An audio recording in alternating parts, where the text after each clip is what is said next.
building under construction collapsed in Bangkok after a massive earthquake rocks Thailand and Myanmar. In Hong Kong, MTR fares will stay the same this year, the first time since the formula for fare adjustment was reformed in 2023.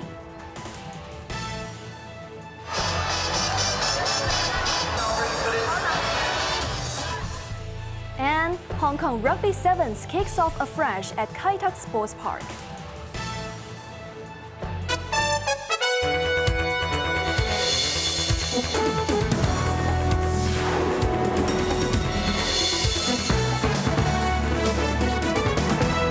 Good evening. You are watching Cable News. I'm Evelyn Bai. A strong shallow 7.7 magnitude earthquake rocked central Myanmar this afternoon. Over 50 people were reportedly dead and 300 injured. As tremors felt across neighboring Thailand, a high-rise building under construction in Bangkok collapsed, killing 3 and trapping 81 people. State of emergency was declared both in the Thai capital and Myanmar's quake-hit cities. Anna Chen has more details.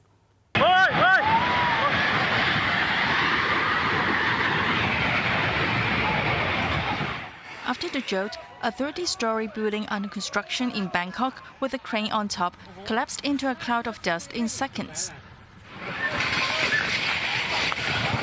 Onlookers ran for their lives, but some did not make it. About 50 people were inside the building near the popular Chatuchak market. Only 7 managed to escape. Search and rescue is underway. At another skyscraper, water from the rooftop pool poured onto the streets.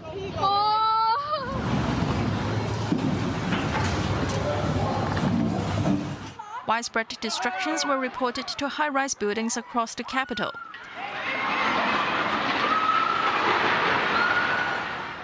Loads of residents and tourists rushed out to the street in panic. And all of a sudden, the whole building just began to move. Immediately, there was screaming, there was a lot of panic.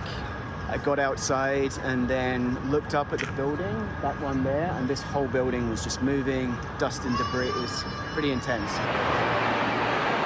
Thai authorities have declared a state of emergency in Bangkok, warning more tremors could occur within the next 24 hours. Urban rail systems in Bangkok were temporarily closed, but expected to resume services tomorrow. The midday trembler was of 7.7 magnitude and at a depth of 10 kilometers, with an epicenter 17 kilometers from the city of Mandalay, Myanmar's ancient royal capital. At the Mandalay airport, people were screaming and crouching on the ground of the tarmac. Passengers inside the terminal were racing to safety through dusty hallways. The floor was scattered with ceiling panels. Myanmar's ruling junta made a rare request for international humanitarian aid and declared a state of emergency across 6 regions, including the capital Naypyidaw.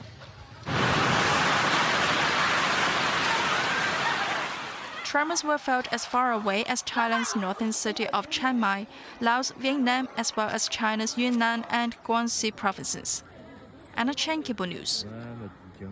Back in Hong Kong, after most of the city's public transport seeked for fare hikes this year, residents can be relieved for a while, as the MTR crop said its ticket prices will remain the same this year, marking the first fare freeze since a formula was introduced in 2023.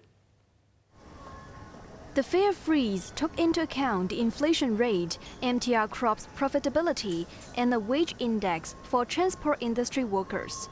According to the Census and Statistics Department, wages of the transport industry rose 3.1% in the last quarter of 2024, while inflation stood at 1.4%. The mean value is then reduced by a productivity factor of 0.8% linked to MTR's profit from property development this year, registering an upward adjustment of 1.45%, which is shy of the 1.5% threshold required for a fare hike. However, this fare increase will be deferred for future consideration, along with a previously postponed 1.96% rise. meaning that an accumulated surge of 3.41% is ahead. Months of anticipation culminated today as the Hong Kong Sevens roared to life at the gleaming Kai Tak Sports Park, marking a historic shift to the city's first purpose-built Rugby Sevens stadium. A crowd of fans, undeterred by overcast skies, packed the 50,000-seat venue for a day of high-octane matches, vibrant costumes, and a spectacle befitting Asia's premier rugby festival. Quentin Yang wraps up the actions inside and outside of the stadium. The opening day featured 26 matches, starting with Canada's women narrowly defeating Japan 24-17 in a tense opener. Those sparse early crowds muted the cheers. Momentum surged by afternoon as Argentina's men stole the spotlight, first overpowering Ireland 35-7 before delivering the day's most dominant performance with a 52-5 rout of the U.S. Speaking after the match, Argentine star Santiago Mar said he's happy to play at the Kai Tak Stadium. The ground, all the field is incredible. It's a very good stadium. Very happy to be here. And then all eyes were on local teams. With the women battling Kazakhstan and the men facing China, local supporters were screaming for support. True to tradition, drum lines and cheerleaders hyped the crowd ahead of the tournament's inaugural whistle. A laser-lit opening ceremony followed and pushed the event to its zenith. For on-site facilities, the newly launched Fan Village buzzed with family-friendly activities like mini-golf and body painting. The transport system has been proved as flawless, with enhanced MTR services on the Twin Ma line easing access. Organizers also reported smooth security checks via QR code tickets. Quentin Ya, Cable News.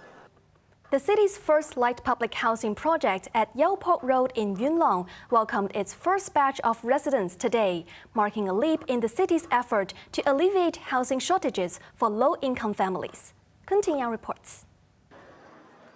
The initial phase of the project prioritizes 1,046 units in the southern zone, with full occupancy expected by April. The remaining 1,110 northern units will follow, completing the 2,156-unit development. Rents range from $880 to $1,630 monthly for 1 to 4 person households, significantly below market rates. Each unit features a private bathroom, shower, and basic shelving, though tenants must supply appliances. On-site amenities include a supermarket, convenience store, and laundry facilities. Housing Secretary Winnie Ho highlighted efforts to hire locals for facility management roles. Authorities aim to moving 50 households daily this week, increasing to 100 next week. Former subdivided flat residents praised the upgrade. I'm happy to be here because waiting for the government house is so long, and then here and can have a cheap house and safety, healthy, clean place for my daughter and son to stay here. I'm very happy. However, transport links remain a concern. With 2 buses and 1 minibus connecting to Yuen Long, Shui, and Thailand Tunnel, those services run every 20 to 30 minutes. The project, built using fast-track modular methods since December 2023, is part of a broader push to deliver 30,000 LPH units by 2027-28, addressing the city's 5.3-year average wait for public housing. Quentin Ya, Cable News. In Beijing, President Xi Jinping met with global business leaders, lauding the role of foreign investment in advancing China's reform and opening up. Accompanied by senior officials, including Foreign Minister Wang Yi and Secretary for the party's Secretariat, Tai Chi, Xi exchanged views with over 40 representatives from multinational companies, including BMW, Mercedes-Benz, Blackstone Group, Qualcomm, Toyota, and Samsung. 创造了3000多万个就业岗位。 She highlighted that foreign investment on the mainland plays an important role in driving economic growth and employment, with foreign enterprises contributing 1/3 of China's imports and exports, creating over 30 million jobs. China will remain a fertile land for foreign investment for a long time to come, he emphasized. 阻挡别人的路 Addressing the difficulties faced by foreign investment in China, she reinforced the notion that obstructing others' paths only hinders one's own progress. Unnaming individual countries for politicizing economic and trade issues through tariff barriers. She reaffirmed China's commitment to stable and mutually beneficial ties with the China-US economic and trade relations, adding that trade friction should be resolved properly through equal dialogue and negotiations. Hainan Free Trade Port is set to launch its landmark island-wide customs closure by year-end, advancing the country's border opening up strategy.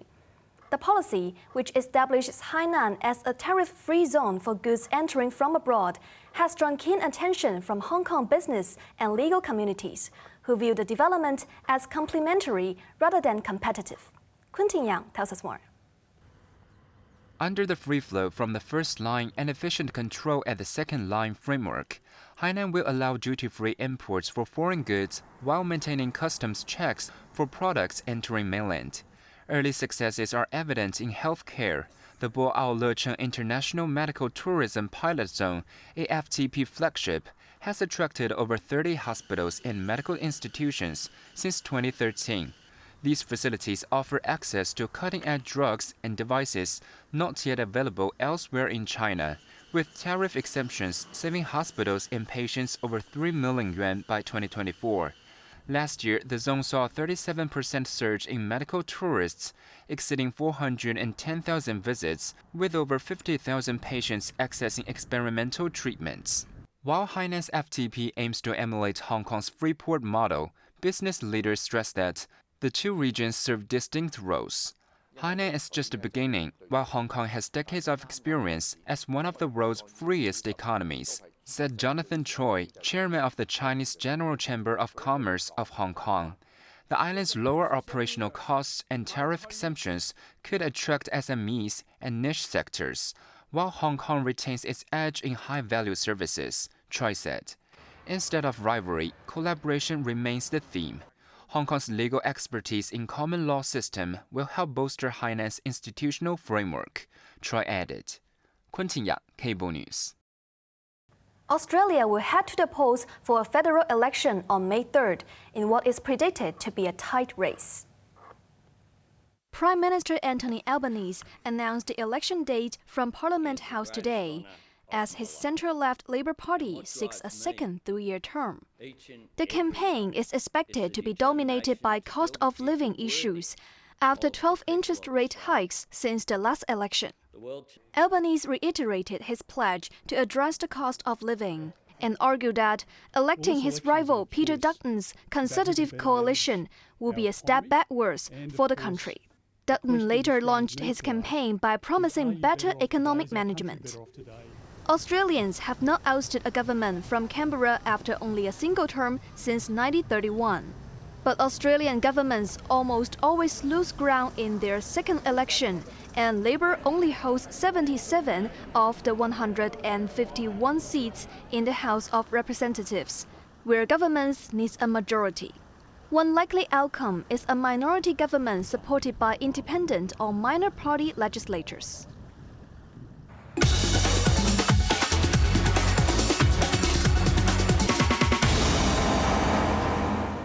Now, let's take a look at the stock market. The Hang Seng Index ended the day down 152 points. Top ADX stocks of the day: Tencent was up 50 cents, Alibaba was up 90 cents. BYD was down 60 cents, and Kuaishou was down 50 cents. Onto the weather now. Overcast with a few showers. It will become cool appreciably. Temperatures will range from 16 degrees to about 20 degrees, and a few degrees lower in the new territories. Expect persistently cool weather with 1 or 2 rain patches in the next few days. That's our news tonight. I'm Evelyn Bai. Thanks for watching and good night.